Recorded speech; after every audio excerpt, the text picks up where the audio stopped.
Hi guys, Dre here, back at it once again with a brand new video for you, and welcome to an episode of Dre Talks, talking about things that aren't necessarily motorsport related, featuring games I don't normally play, but in this case it's F1 2015 because my capture card wasn't working and I needed some software, or issues, and whatever, so I just basically used one of my backup game saves of F1 2015 for you to enjoy in the background, so yay, some actual F1 content on this channel, kind of, but yeah, I mean, Happy New Year, first of all, and a Merry Christmas to all my viewers. I've not made a video since then, so I hope you guys had a lovely Christmas season, and obviously all the best for 2016 to all my viewers and people that take the time out to watch. I hope you have a good one, and I wish you all the success and happiness in the world.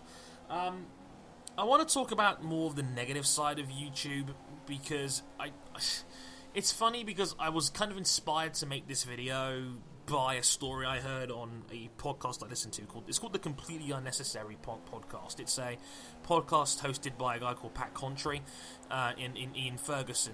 They are the guys behind Pat the NES Punks channel.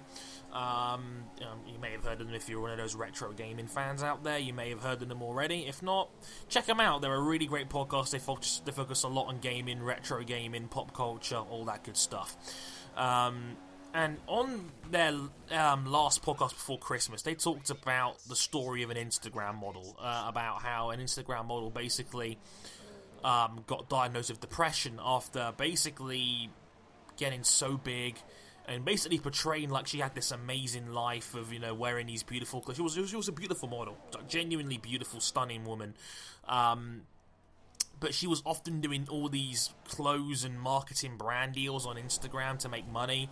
And she said it destroyed her on the inside, that she had to always look a certain way, had to dress a certain way, and basically she lost all her personality and character, and she just felt awful about what she was doing as time went by, especially to the point where she wasn't making enough money to live comfortably, but was still having to do all of these things and like taking, 30 selfies of herself in the same outfit to try and get the one perfect shot and things like that. And while my case isn't obviously as extreme a story as that, I think there's a certain amount of tangibles I can certainly relate to out of that story, and the nature of YouTube and the nature of being a mediocre internet personality. Maybe not mediocre in terms of quality, but mediocre in terms of where you are on YouTube, in terms of growth, in terms of how big your channel is, and in terms of what you're doing, which I think is interesting. And I've often felt the same way when it comes to YouTube. I've often woke up and I felt like, do I really want to be making videos today? Do I really want to be doing this? And so often it is so easy to just, sit down and be so demotivated by what you're doing. And there's a lot of reasons for this. And for me, it boils down a lot to what YouTube was a couple of years ago.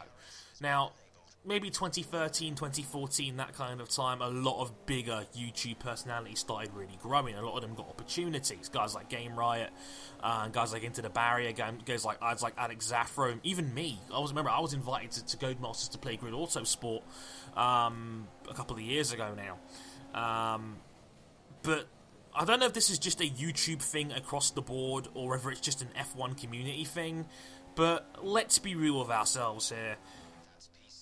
We are in a very numbers-driven community. Like, we are, I think, almost obsessed with sub-goals and numbers and getting those likes and, self-promotion and self-marketing. Not a day goes by until I see some YouTube personality retweet every person that likes their video on Twitter, thinking that's going to be the reason people keep tuning in, when it probably doesn't. I saw a couple of days ago people talking about, I have a sub goal for next year, and I've just done this, and this, and I've seen medium level sized YouTubers like me, maybe in that 1 to 10,000 range, talk about how, they go crazy over every 250 subs, like, I'm at 1.75k now, I'm nearly at 2k, or I got to 1.6, I can't wait for 1.7 to come along. And let's be honest with ourselves here, we are very numbers driven. We are that way of thinking, and I used to be that way myself. I used to have that exact way of thinking, and until a couple of years ago. And I quite quickly realised that the way my life was going, I was never going to be a massive YouTube superstar, because the way I was, the same passion I once had for making videos a couple of years ago isn't the same. And it isn't the same because I've discovered things I'm better at and things I enjoy just as much, if not more. Like, I've stopped doing YouTube as much as I normally used to do, mostly because of certain elements of my life got in the way, like graduating from university. That was a big deal for me earlier last year, I should say. Now it's 2016, but certain things like that got in the way. And when I wanted to make a video, something more important came up, or I was juggling that, writing part-time, and I'm really enjoying the stuff I write. If you haven't seen it, go to harrison101.com. I think you'll like it if you're a motorsport fan. I write about Formula 1, MotoGP, IndyCar, all that good stuff now, Formula E as well, so if you're into that sort of thing, hop on over there and check it out. Shameless plug. And obviously the Motorsport 101 podcast that really did take off in 2015, and I produced I think 22 episodes of that podcast in 2015, and I've really enjoyed it, and I think it's going to be a big thing I'm very excited about for 2016, moving forward with Adam Johnson of Team Bomber Sports and Ryan King, and I'm sure there'll be many other guys featuring on the show down the road. So it's going to be a real project. We're all into this now, and it's going to be a big deal for next year. But YouTube is a thing where it's so easy to get wrapped up in the numbers of it all. And, I had awful days where I was just jealous of people getting to, successful things. And, I was so bitter where, for example, when guys like Into the Barrier got to 50k. And this is no jab at him, because he does make great content, but I was sitting there thinking, why couldn't that have been me? Why, my videos are just as good, if not better, than his. Why aren't I getting that growth? Again, this is not a jab at ITB. This is a jab at myself for the way I was thinking back then. And you always, to be on YouTube, I think you've got to have some degree of self-confidence and some kind of belief in what you do, because if you don't, it shows in what you're doing. You've got to come across like you know what you're talking about, and you're enjoying what you do. If you come across like an unenthusiastic, boring goofball, no one's going to watch you. So, you've got to have that level of self-confidence there to do anything, really, especially putting yourself out there publicly on YouTube every 2 or 3 days or whatever. So, that was me. And it's not a healthy way of thinking. It really isn't. It actually tainted my perspective and view on certain people, because I didn't believe their growth was justified and worth it, because I didn't think their videos are very good. Like, I was very bitter over Alex Gillen's growth about 3 years ago when he got to like 10k all of a sudden. And I'm sitting there thinking, holy shit, like, how did he get that big? And again, this isn't a jab at Gillen and his work now, it's just a jab at how I was thinking back then. And it's an awful thing. And I've often had times where I've sat at home and had like an existential crisis, like many other young people do. Maybe when they graduate uni and they sit down and they think, okay, what am I doing with my life? Like, I'm 23. I often think this myself now, as a 23-year-old that graduated uni about 6 months ago. That's exactly how I think now. Like, what am I doing with myself? Like, why am I not more motivated? Why aren't I going out there getting a job with this degree I just got? And I think it's the same thing with YouTube, where I think most people haven't sat down and realised, like, what's the end game here? You're just going to make videos for the rest of your life? Is this going to be just a phase you go through? Like, what is your 3,000 subs really going to get you? And for me, I was always okay with that, because in the end, I had this epiphany where I thought, you know what, I'm okay with this, because I wouldn't have my degree if it wasn't for my YouTube efforts. I've already got something out of what I've done out of YouTube. I could retire tomorrow and focus on my website and podcast, and I'd be totally okay with that, because my YouTube career, if you want to call it that, did end up with something beneficial at the end of it, a degree, which was pretty sick. And I think it's coming to that self-conclusion and epiphany moment where you sit down and realise, you know what, I am totally at peace if I'm not a big YouTube superstar.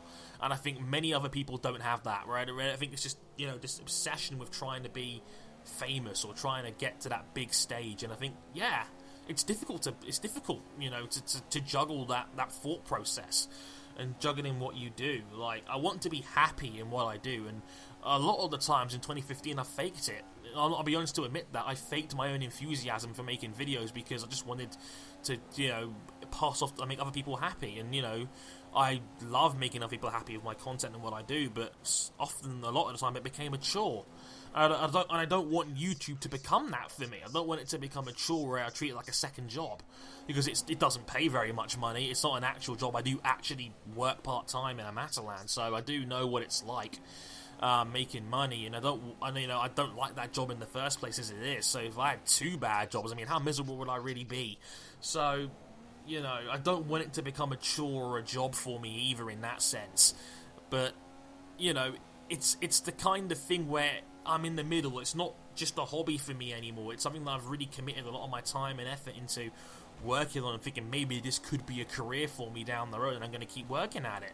But at the same time, I'm not big enough where I can live comfortably to do what I do, and I think there's too much ride on it because there's a lot of people that care about me and my content, and I can't just fade away like that because there's hundreds of people that do care and they expect a certain level of content from me. And while I have an incredibly understanding and reasonable audience, which I do very much appreciate and love everybody for that, at the same time it's really hard to be caught in the middle. Like, being in the middle as a YouTuber is like the worst place you can be.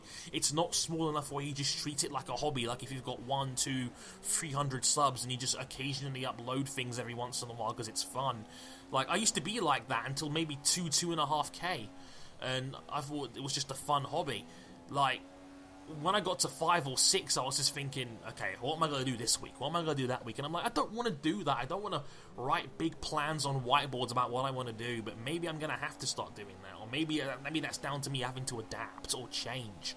But the thing is, I don't really want it to become a job either. But I often do sit down and think, okay, what's the end game here? What have you got to say for yourself by the time it's all said and done?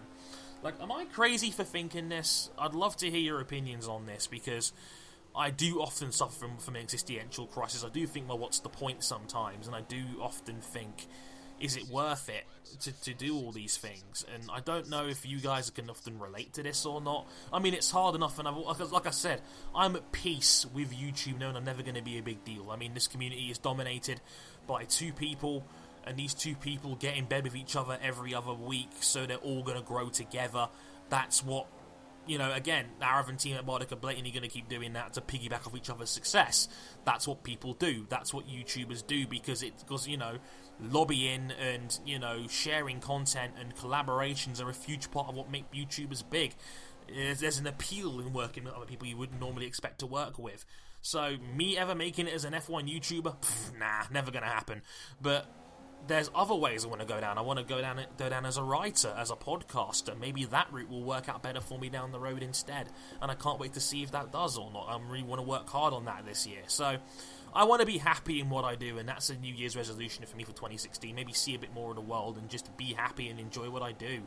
And because, like I said earlier, a lot of the time in 2015 I didn't, because I was just so busy and caught up in other things, and I didn't have the motivation to make videos because elements of life got in the way. Like I got over a bad breakup that hurt me pretty bad, and little things like that, and my uni degree got in the way, and so it's a struggle sometimes. But I wanted to talk about this because I think it's an element of YouTube and the internet that's not often talked about as much.